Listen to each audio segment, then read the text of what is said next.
Welcome to this explainer.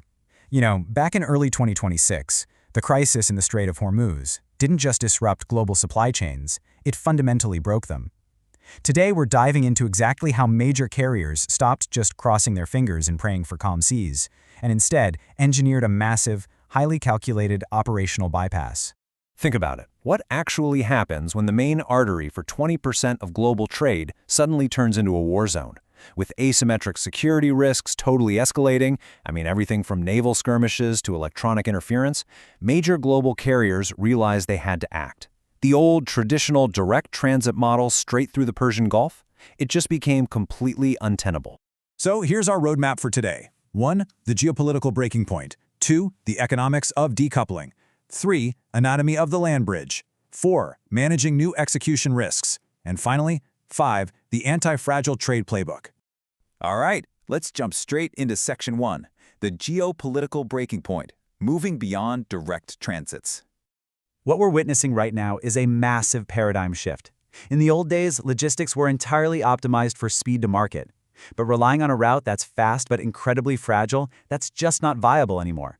Today, predictability is the absolute requirement. It's forcing this huge systemic shift towards certainty of delivery.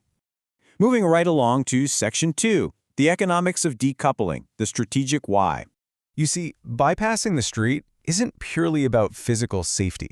It's a cold, hard financial necessity. The fix? Discharging cargo much earlier at deepwater ports over on the Gulf of Oman, places like Corfacon or Fujairah.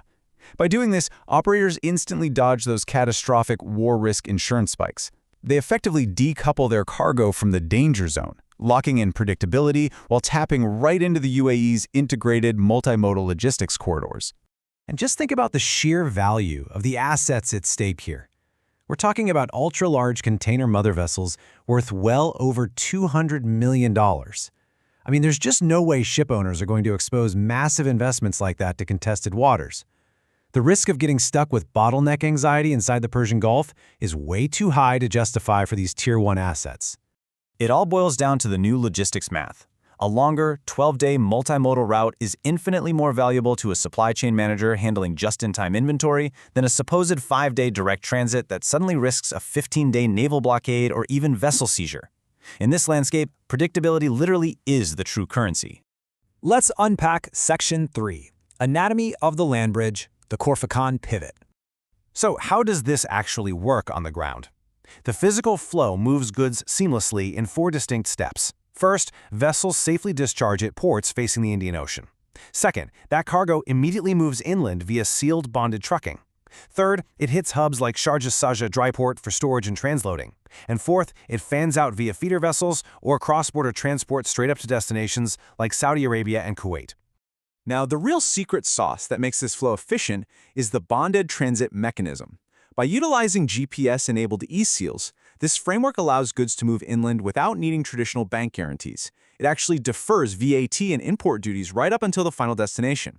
This totally eliminates upfront duty outlays and slashes administrative dwell time, which absolutely preserves the cost advantages of doing the bypass in the first place.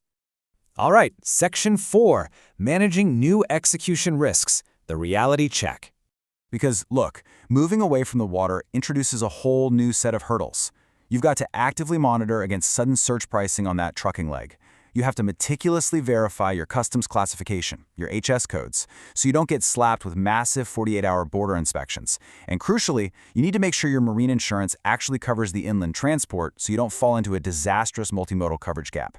Throw in schedule irregularities like third-party blank sailings and random infrastructure bottlenecks, and you quickly realize that executing this requires surgical precision. And it gets even trickier. If you're moving sensitive petrochemicals, dangerous goods, or refrigerated goods, what the industry calls reefers, the complexity just multiplies. You absolutely must factor in the extra demand for specialized equipment, like genset trucks, plus the 48 to 72 hours it takes just to secure inland transit permits. There's a great saying from the field that hits the nail on the head for this environment. In 2026, the most expensive container is the one that is almost there. That insight really highlights why rigidity is going to cost you big time. You need to be building flexible lead time clauses of, say, 7 to 10 days into your sales contracts, rather than banking on fixed arrival dates that trigger nasty late penalties the second a third-party feeder schedule rotates. Which brings us to our final part, Section 5. The Anti-Fragile Trade Playbook, Securing Your Supply Chain. When we rack these routing options up side by side, the UAE land bridge really emerges as the clear winner for containers and fast-moving consumer goods. It gives you a perfectly balanced cost and time profile of 5 to 7 days. It neatly sidesteps the massive insurance costs and high war risks of a direct transit, while also avoiding the crazy 30-day delays and fuel costs of sailing all the way around the Cape of Good Hope. To actually survive this, you've got to implement some highly actionable pillars. You need to conduct a Hormuz exposure audit for any dependent SKUs. You've got to update your contracts with regional volatility clauses and digitize your compliance to get zero-friction customs. By building out a diversified, redundant network and running quarterly black swan stress tests, you make absolutely sure that by the time a major disruption hits the news cycle, your team isn't panicking. They're just executing a pre-rehearsed standard operating procedure.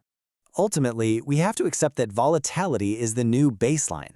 So I'll leave you with this to think about. In an era of permanent disruption, are you just relying on a fragile backup plan?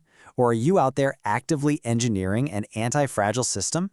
Because with the right preparation, turning geopolitical disruptions into your very own competitive edge is absolutely possible. Thanks so much for joining me on this explainer.